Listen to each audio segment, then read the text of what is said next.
റവ ഉപയോഗിച്ച് വളരെ സിമ്പിളായിട്ട് എളുപ്പത്തിൽ ഉണ്ടാക്കിയെടുക്കാൻ പറ്റിയ നല്ല ടേസ്റ്റി ആയിട്ടുള്ള ഒരു സ്പെഷ്യൽ 4 മണി പലഹാരത്തിൻ്റെയാണ് ഇന്നത്തെ റെസിപ്പി.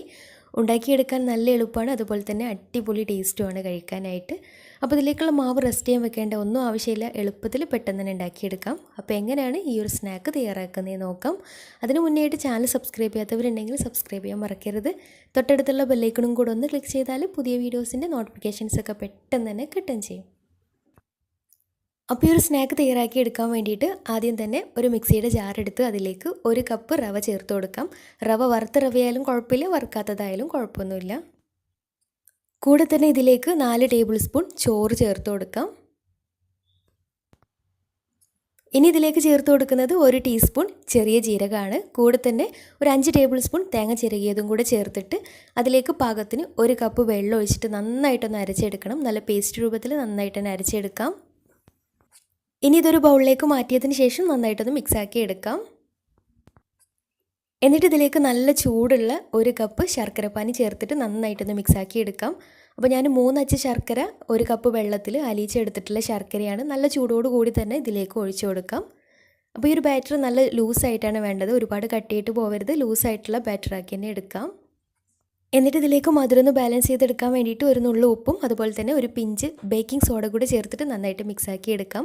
ബേക്കിംഗ് സോഡ നിർബന്ധമൊന്നുമില്ല, ഒന്നും കൂടെ നല്ല സോഫ്റ്റ് ആയിട്ട് കിട്ടാനും നല്ല ആരെടുത്ത് കിട്ടാനും വേണ്ടി ചേർത്തുവെന്ന് മാത്രം. അവസാനം നല്ലൊരു ഫ്ലേവറിന് വേണ്ടിയിട്ട് 1 ടീസ്പൂൺ ഏലക്കാപ്പൊടി കൂടെ ചേർത്ത് നന്നായിട്ട് മിക്സാക്കി എടുത്തിട്ടുണ്ട്.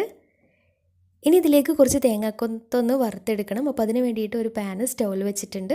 എന്നിട്ട് ഇതിലേക്ക് ഒരു 2 ടേബിൾ സ്പൂൺ വെളിച്ചെണ്ണ ഒഴിച്ചു കൊടുക്കാം.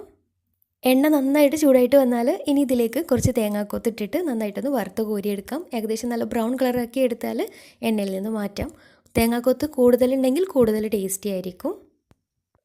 അപ്പോൾ തേങ്ങാക്കൊത്ത് എണ്ണയിൽ വറുത്ത് കോരി എടുത്തു കഴിഞ്ഞാൽ ഇനി അതേ എണ്ണയിലേക്ക് തന്നെ ഒരു 3-4 ചെറിയ ഉള്ളി ചെറുതായിട്ട് കട്ട് ചെയ്തിട്ട് അതും കൂടെ ഒന്ന് വറുത്ത് കോരിയെടുക്കാം. അപ്പോൾ ചെറിയ ഉള്ളിയും ഇതുപോലെ ഏകദേശം ബ്രൗൺ കളറാക്കി എടുക്കാം.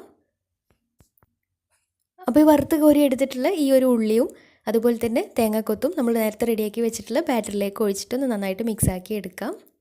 എന്നിട്ട് ബാക്കി വന്നിട്ടുള്ള ഈ ഒരു എണ്ണ വേറൊരു പാത്രത്തിലേക്ക് മാറ്റാം.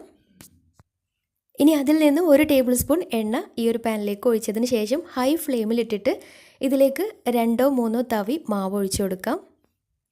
ബാറ്റർ ഒഴിച്ചു കൊടുക്കുന്ന സമയത്ത് ഹൈ ഫ്ലെയിമിലിട്ടിട്ട് തന്നെ ചെയ്തെടുക്കാം. പിന്നെ ബാറ്റർ ഇതുപോലെ നല്ല ലൂസായിട്ട് തന്നെ വേണം, എന്നാൽ മാത്രമേ കറക്റ്റായിട്ട് നല്ല ആരെടുത്ത് കിട്ടുകയുള്ളൂ.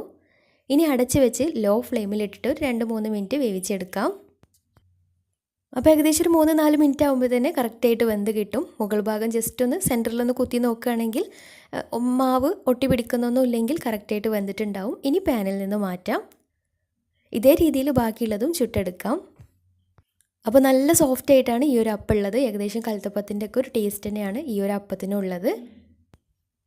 പിന്നെ ശ്രദ്ധിക്കേണ്ട ഒരു കാര്യം, ബാറ്റർ നല്ല ലൂസായിട്ടായിരിക്കണം. അതുപോലെ തന്നെ മാവ് ഒഴിച്ചു കൊടുക്കുന്ന സമയത്ത് ഹൈ ഫ്ലെയിമിലിട്ടിട്ട് അടച്ച് വെച്ച് ഒരു 1 മിനിറ്റ് ഹൈ ഫ്ലെയിമിലിട്ടിട്ട് തന്നെ വേവിച്ചെടുക്കാം. എന്നിട്ട് ലോ ഫ്ലെയിമിലിട്ടിട്ട് വേണം വേവിച്ചെടുക്കാൻ വേണ്ടിയിട്ട്. ഇനി ഇതുപോലെ ഓരോന്നായിട്ട് ചുട്ടെടുക്കുന്നതിന് പകരം നമ്മൾ കൽത്തപ്പൊക്കെ ചുട്ടെടുക്കുന്ന രീതിയിൽ അതേ രീതിയിലും ചെയ്തെടുക്കാം. അപ്പോൾ അതിന് വേണ്ടിയിട്ട് ഒരു പാൻ സ്റ്റൗവിൽ വെച്ചിട്ട് അതിലേക്ക് 1 ടേബിൾ സ്പൂൺ എണ്ണ ഒഴിച്ചിട്ട് അതിലേക്ക് ഹൈ ഫ്ലെയിമിലിട്ടിട്ട് തന്നെ വേണം ബാറ്റർ ഒഴിച്ചു കൊടുക്കാൻ വേണ്ടിയിട്ട്. ഹൈ ഫ്ലെയിമിലിട്ടിട്ട് ബാറ്റർ ഒഴിച്ചു കൊടുത്തതിന് ശേഷം ഇനി അടച്ച് വെച്ച് ഹൈ ഫ്ലെയിമിൽ 1 മിനിറ്റ് വേവിച്ചെടുക്കാം. എന്നിട്ട് ലോ ഫ്ലെയിമിലിട്ടിട്ട് ഒരു 3-4 മിനിറ്റ് വേവിച്ചെടുക്കാം. ഇതുപോലെ കൽത്തപ്പ രീതിയിലാകുമ്പോൾ ഏകദേശം ഒരു 5-6 മിനിറ്റൊക്കെ എടുക്കുമായിരിക്കും. അപ്പോൾ എടുക്കുന്ന പാത്രത്തിനനുസരിച്ച് ടൈമിൽ വ്യത്യാസം ഉണ്ടാവും, നോക്കിയിട്ട് ചെയ്തെടുക്കാം. അപ്പോൾ ഏകദേശം ഒരു 5-6 മിനിറ്റ് ആകുമ്പോൾ തന്നെ വെന്ത് കിട്ടും. മുകൾ ഭാഗം ഒന്ന് സെൻറ്ററിലൊന്ന് കുത്തി നോക്കുമ്പോൾ കറക്റ്റായിട്ട് ഒട്ടി പിടിക്കുന്നൊന്നും ഇല്ലെങ്കിൽ പാനിൽ നിന്ന് മാറ്റാം. ഇങ്ങനെയാകുമ്പോൾ ഒന്നും കൂടി എളുപ്പമാണ്, ഒറ്റയടിക്ക് തന്നെ പണി കഴിയുകയും ചെയ്യും.